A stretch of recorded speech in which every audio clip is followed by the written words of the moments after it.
അനിൽ, ഇപ്പോൾ അവിടെ മേയറുമായി ബന്ധപ്പെട്ട പല ഘട്ടങ്ങളിൽ പല വിവാദങ്ങളും ഉണ്ടായിട്ടുണ്ട്. ഈ മേയർ സുരേഷ് ഗോപി സ്ഥാനാർത്ഥിയാകുന്ന ഘട്ടത്തിൽ തന്നെ അദ്ദേഹത്തെ പുകഴ്ത്തിക്കൊണ്ട് സംസാരിക്കുന്നത് പല ഘട്ടങ്ങളിൽ പുറത്തു വന്ന കാര്യമാണ്. ഇപ്പോൾ അവർ ഒരുമിച്ച് നിൽക്കുന്ന വേദി, പരസ്പരം ബഹുമാനം, സ്നേഹം എന്നുള്ള അവരുടെ പ്രതികരണം, അതിനെ പരസ്പര ബഹുമാനമായിട്ട് മാത്രമാണോ കോൺഗ്രസ് കാണുന്നത്? അതിലപ്പുറമുള്ള ഒരു സഖ്യമായി അത് വളരുമെന്നുള്ള ആശങ്കയുണ്ട്. അല്ല, പരസ്പര ബഹുമാനമല്ല എന്നുള്ളത് ഞാൻ തന്നെ തെരഞ്ഞെടുപ്പ് കാലത്ത് നിരവധി തവണ പറഞ്ഞിട്ടുള്ളതാണ്. ഇത് തൃശ്ശൂർ മേയറും ഇപ്പോഴത്തെ തൃശ്ശൂർ MP-യും കേന്ദ്രമന്ത്രിയുമായ സുരേഷ് ഗോപിയും തമ്മിലുള്ള ബന്ധം അതൊരു മേയറും MP-യും തമ്മിലുള്ള ബന്ധം മാത്രമല്ല.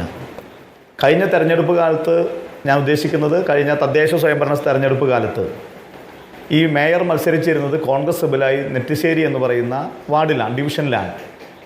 ആ ഡിവിഷനിൽ തന്നെ കഴിഞ്ഞ 5 വർഷമായി സാങ്കേതികമായി താമസക്കാരനാണ് സുരേഷ് ഗോപി എന്ന് പറയുന്നത്.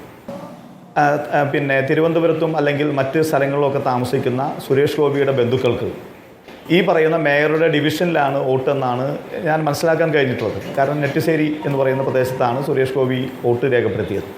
അപ്പോൾ ആ വോട്ട് ചേർക്കുന്നത് തൊട്ട് സുരേഷ് ഗോപിക്ക് മേയറുമായി ബന്ധമുണ്ട്. മാത്രമല്ല, ഈ മേയർ മത്സരിച്ച് ജയിച്ചത് BJP-യുടെ കൂടെ വോട്ടിൻ്റെ അടിസ്ഥാനത്തിലാണ്, അല്ലാതെ അദ്ദേഹത്തിൻ്റെ സ്വന്തം വോട്ടിൻ്റെ അടിസ്ഥാനത്തിലല്ല. അപ്പോൾ ആ പഞ്ചായത്ത് തെരഞ്ഞെടുപ്പിൽ മേയറും BJP-യും തമ്മിൽ ധാരണയുണ്ടായിരുന്നു. ഈ പാർലമെൻറ്റ് തെരഞ്ഞെടുപ്പിൽ വളരെ കൃത്യമായി സുരേഷ് ഗോപിയെ ഫോക്കസ് ചെയ്തുകൊണ്ട് പ്രത്യേകമായ വോട്ടുകൾ കരസ്ഥമാക്കാൻ വേണ്ടിയുള്ള വലിയ മുന്നൊരുക്കങ്ങൾ നടത്തിയത് സുരേഷ് ഗോപി ഈ പറയുന്ന മേയറെ വെച്ചുകൊണ്ടാണ്. യഥാർത്ഥത്തിൽ മേയറും സുരേഷ് ഗോപിയും തമ്മിലുള്ള ബന്ധമെന്ന് പറയുന്നത് CPM നൽകിയ ഒരു ടൂളാണ് ഈ മേയർ എന്നുള്ളത്. കാരണം CPM-ഉം BJP-യും തമ്മിലുള്ള ചില ധാരണകൾ, ആ ധാരണകൾ ഞാൻ അതിലേക്ക് ഇനി കടന്നു പോകുന്നില്ല. ആ ധാരണകൾക്ക് ഒരു പാലമായി നിന്നത് ഈ മേയറാണ്.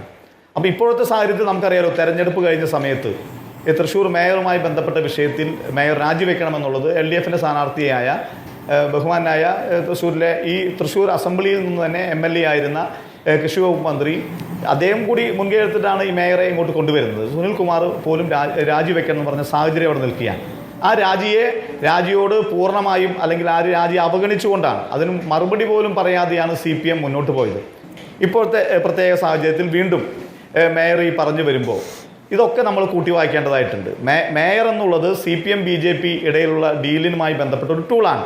അപ്പോൾ അത് ഇപ്പോൾ തീരുന്നൊരു വിഷയം മാത്രമല്ല. ഇനിയുള്ള നാളുകളിൽ ഞാൻ മനസ്സിലാക്കാൻ കഴിയുന്നത്, എനിക്ക് ചില കേന്ദ്രങ്ങളിൽ നിന്ന് മനസ്സിലാക്കാൻ കഴിയുന്നത്, തൃശ്ശൂർ കോർപ്പറേഷനുമായി ചേർന്ന 2 അസംബ്ലി മണ്ഡലങ്ങളിൽ അടുത്ത നിയമസഭാ തെരഞ്ഞെടുപ്പിൽ BJP-യുടെ സ്ഥാനാർത്ഥിയായി മേയർ വന്നാലും അത്ഭുതപ്പെടാനില്ല എന്നതാണ് യാഥാർത്ഥ്യം. അപ്പോൾ അത്തരത്തിൽ വളരെ ഡീപ്പായി ഈ ബന്ധം വളർന്നു കഴിഞ്ഞിരിക്കുന്ന ഒരു സാഹചര്യമാണ്.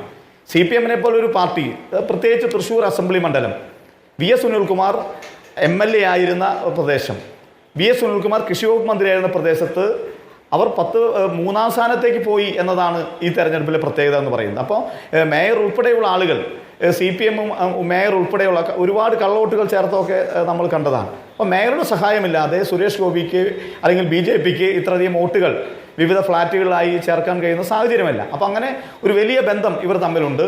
ഇത് CPM BJP ഡീലിൻ്റെ ഭാഗമായുള്ള ഒരു ടൂളായി മേയർ നിന്നതാണ്. ഇത് പൂർണ്ണമായും CPI ആണ് ഇതിന് മറുപടി പറയേണ്ടത്, ഞാനല്ല.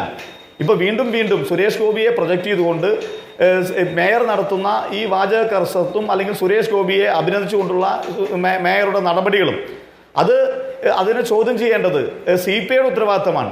അതിന് കൃത്യമായി മറുപടി പറയേണ്ടത് CPM-ൻ്റെ ഉത്തരവാദിത്തമാണ്. എന്നാൽ CPM ഇതിനകത്ത് കൃത്യമായ ഒരു മറുപടി പറയാതെ മേയറെ നിന്ന് സഹായിക്കുന്ന രീതിയാണ് നമ്മൾ കാണുന്നത്. ഇത് കൃത്യമാണ്.